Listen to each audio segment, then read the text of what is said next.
Hello, and welcome to another White Album 2 bonus content story. This story was written by Fumiaki Maruto. He is the official writer for White Album 2, so this is a very canon side story called His God, Her Savior. Let's go ahead and read through the English translation. Really? Huh. Yep. Well, I got all this secondhand from Takeya, but it was lunchtime in class 3A, and the two girls spoke just loudly enough to hear each other, while still quiet enough to blend in with the rest of the clamor around them. In the same class, in the seat right next to his. She's really kind of a weirdo. She doesn't even remotely fit in with the rest of the class, so Haruki's got his work cut out for him. And the only person she talks to is Kitahara-kun? The name of this young lady, whose every gesture, even in this moment, as she simply pondered, exuded loveliness, leaving the other female students around her with a distinct sense of unfairness, was Setsuna Ogiso. Oh man. And yes, this was back when she just didn't talk to anybody else except for Haruki, and Haruki was worried because everyone was staring daggers at them in the lunchroom. Here it is. A perfect beauty who, in spite of various flashy titles, Miss Hojo High for 2 years running, the #1 idol on campus, the conquering queen, was still possessed of a sociability that kept her from suffering too much jealousy from other girls. Her perfection was almost a nuisance. Has Haruki not told you about that? You know he's trying to bring her in? And the name of the young lady speaking with this perfect beauty, who managed somehow to evade that sense of unfairness better than anyone else in the class, was Io Mizusawa. I love Io. Io is so kind. With her personality that shows no distinction between male and female. I hate when they mention things like that. Like, it's just sexist. What do you mean her personality is not male or female? It just means she's not playing into the deep gender roles. And even then, I think Io kind of does. And her looks that let her boast enormous popularity with the lower classmen in particular. Should be maybe underclassmen? She was the only one in the class who would speak this candidly with Setsuna. Man, they're really doing my girl Io dirty here. She is such a more intricate character than they give her credit for. And this is canon. No, I haven't heard any kind of gossip like that. Yeah, I guess you two have really only known each other for like a week. That's not what I mean. Kitahara-kun isn't the kind of person to just chat about people's private lives so easily. Even if he did, he would make sure to get the person's direct permission first. Wow, you've got a pretty detailed picture of him, considering it's only been a week. I'm just speaking from my own experience. Only a week, and you've already been baptized into that world of contracts. It's true, he hasn't told the secret about Setsuna, so that kind of raises his trust level by a lot pretty early on. What Setsuna had heard from him was not gossip, but a boast. A boast given with a certain dreamy look in his eyes that made her feel just a bit queasy. The name of the weirdo currently dominating their conversation was Kazusa Toma. Certain circumstances had led Setsuna to learn her name now, in her 3rd year of high school, and it seemed quite possible that they would become more deeply involved. Setsuna, you have no idea. Anyway, with a personality like hers, she's had a hard time getting along with anyone since our 1st year. Although, Setsuna had been aware of her existence since 1st year. She had spotted her a number of times through the window in the other school building, or on the way to and from school. In fact, she had been seared powerfully into Setsuna's memory from the first time she saw her. Because her looks drew the eye like no other. No one could fail to take notice of her tall stature, her long, glossy black hair, her outstanding figure at a point of perfection that allowed no one to get near her, and her keen, sharp beauty exemplified in her long, narrow eyes. So basically the Japanese beauty with the long black hair and the slender legs. Anyone in her class who failed to notice her existence until the 3rd year would have to have no interest in women or else a particularly strange idea of beauty. So I don't think she's likely to join up. I know you guys are hoping for it, but won't she?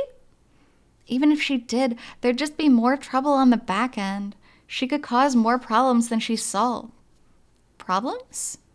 Yeah, she doesn't get along with anyone. There's not really anything you can do about that. No one? Setsuna's answers are so short. Setsuna recalled the first few words she'd exchanged with her a few days before, hardly even enough to consider a conversation. Kazusa Toma hadn't seemed like the aloof girl she was made out to be.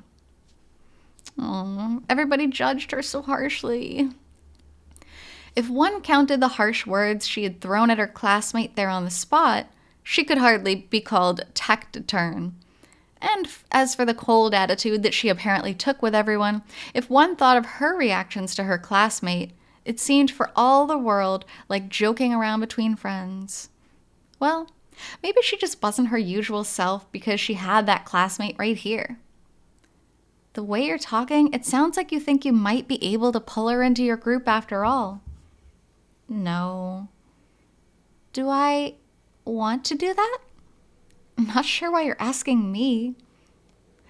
Ooh, what a question. What a question. And it's fun to kind of see these feelings behind the scenes because obviously we didn't see this directly in the game.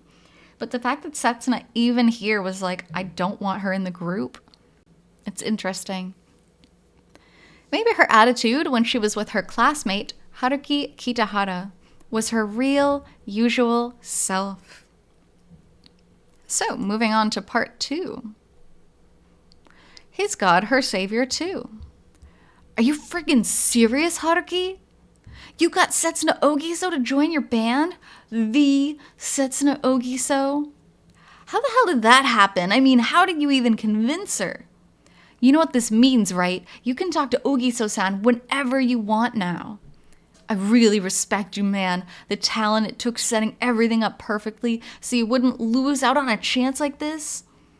Guys, please just let me eat lunch.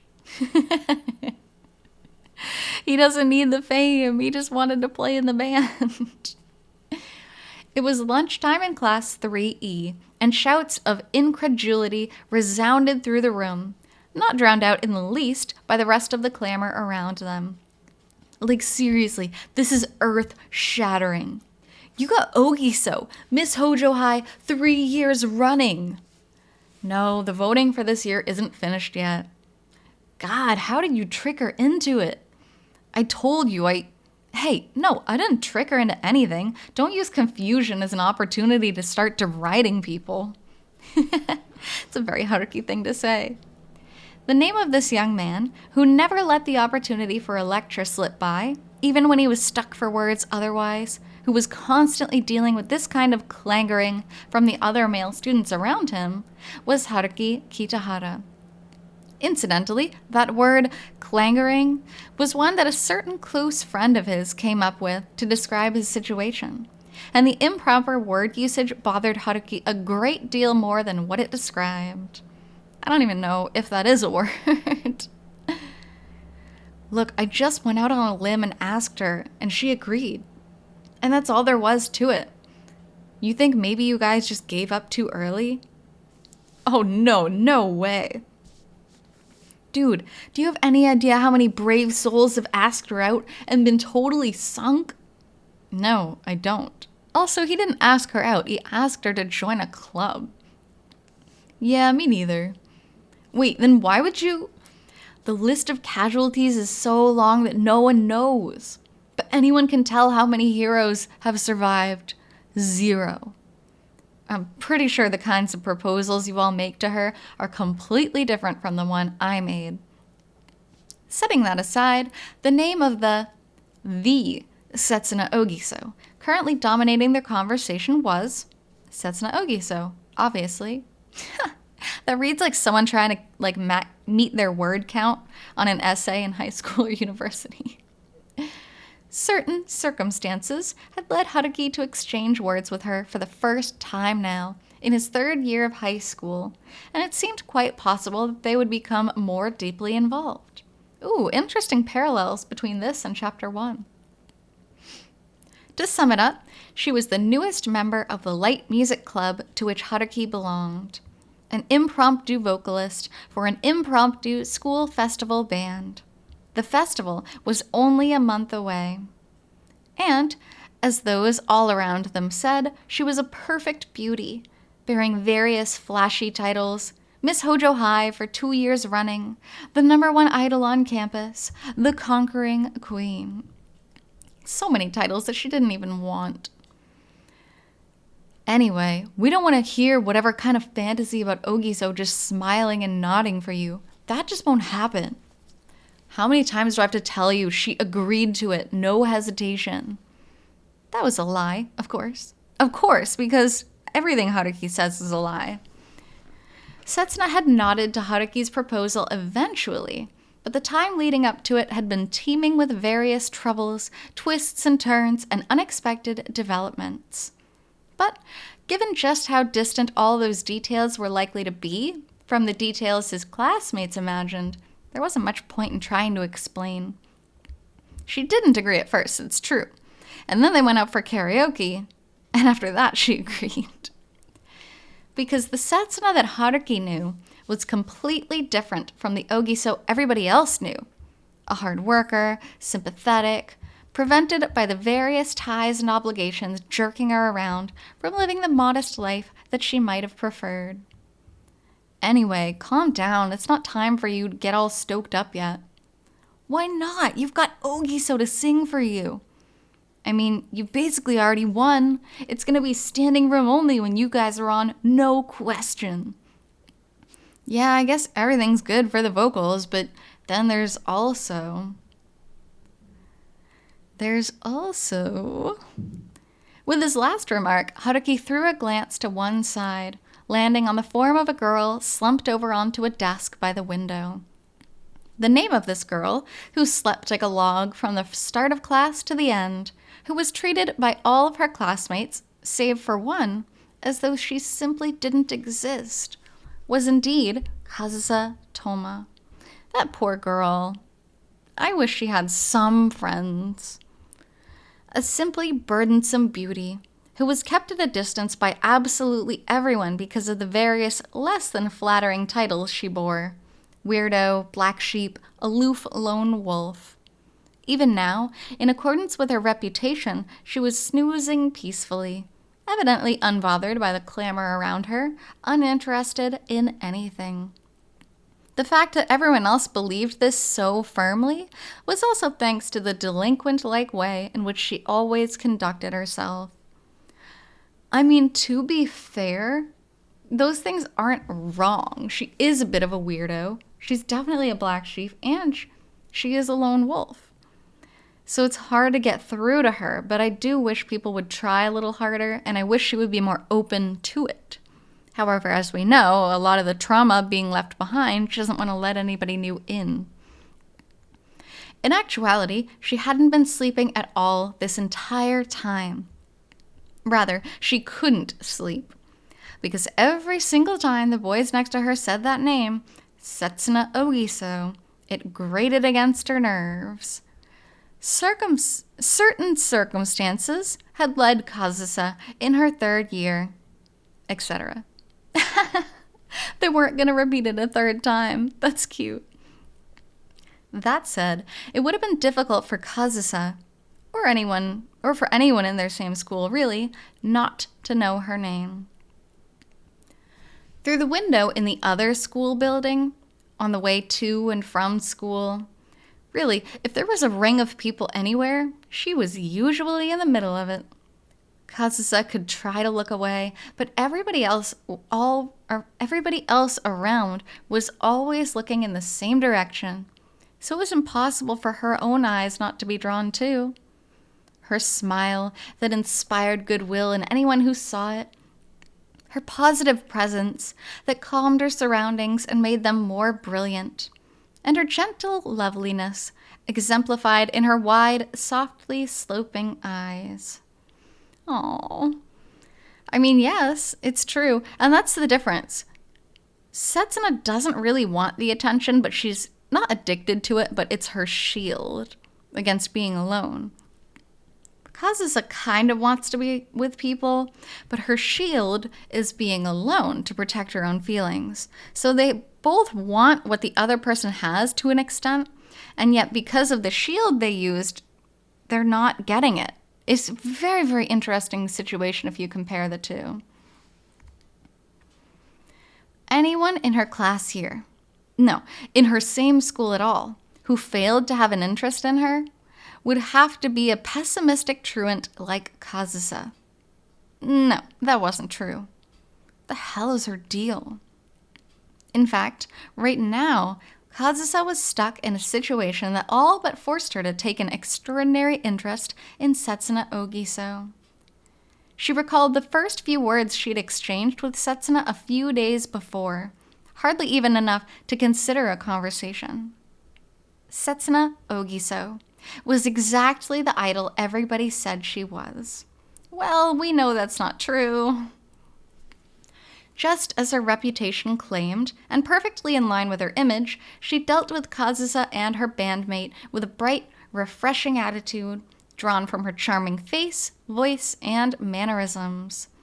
The one thing that differed just slightly from her reputation was a certain sense of distance. Not between her and Kazusa, naturally, but between her and her bandmate. Because they're a little bit closer than she usually gets with people. At that time, Kazusa realized instinctively that she and Setsuna were of types that just didn't match.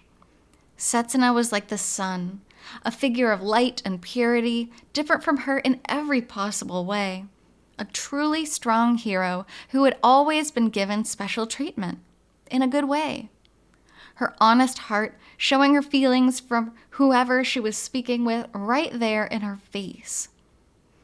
And if you think about it, like really think about it, if Kazusa's mom hadn't abandoned her, Kazusa might be like that too. I mean, yes, you gotta deal with the whole thing like, oh, your mom is famous, so we're gonna leave you out, special treatment. But she would have been a lot more apt to be a shining light like Setsuna, rather than kind of seeking her own comfort in the darkness. It's so sad. All of it made her the second most difficult person Kazusa had to deal with this year. Kazusa never took any interest in anyone. She shouldn't have had any reason to find someone difficult, and yet... Hey, Toma, where are you going? Oh, somebody talking to her. No matter what it is, it's so good. He spoke to her the moment she stood, planning to go and cool off her irritation somewhere, as though he had been watching her the whole time. The one who had been at the heart of all the noise just now. The first difficulty she'd faced this year. Lunch break's almost over. Aren't you going to eat anything? What? Does being the committee chair mean you have to keep an eye on the whole class's nutrition too? That's rough. No, it doesn't, but you'll get tired if you don't take in 3 proper meals a day. Exactly. I'm tired. Quit talking to me. You're pissing me off. Toma. And Kazusa faced him, receiving him with an even colder glare and tone of voice than usual. See, that's the thing with having this as your defense mechanism. Like, he's just trying to be nice to you. There was no doubt that this was an unreasonable attitude to take, very much like her. But with the state of mind she was in, she had to distract herself somehow. Because he, himself, was the root of every part of her present rotten mood. He had brought Setsuna to her when they were plainly like oil and water. He had spoken enthusiastically of Setsuna in weirdly excited tones, said that Setsuna had saved the band, saved him, said that Setsuna was his only ally, only Setsuna. Oh, she wants to be that for him. That's so sad. And the funny thing is, he did the exact same thing to Setsuna when talking about Kazusa. So he just upset both the girls. You look pale. Toma, are you sick or... No, I'm fine. Back off. Ah. Shaking off the hand that Haruki had reached out to her in worry, Kazusa rushed out of the room, making her escape. Her own thoughts were giving her a strange, itchy feeling, and it disgusted her. She was used to feeling inferior, but the target of that inferiority complex was so completely divergent from the usual one this time. The moment she made it out into the hallway, shutting the door somewhat forcefully behind her, Kazusa swallowed the sigh that she had nearly just heaved. Right before her destination, Class 3E, Setsuna caught her breath and froze in place. Oh, awkward. They stood 10 steps apart, eyes rooted to one another. Toma-san, Setsuna Ogiso. Of course, because it's a story, and something like this would definitely happen. Even though each of them was vividly aware that the other one was looking at her, neither of them realized that her own gaze was fixed on the other. So each of them, believing that she was acting perfectly casual, slowly, and now awkwardly, began walking again, toward the other. She really is good looking, huh?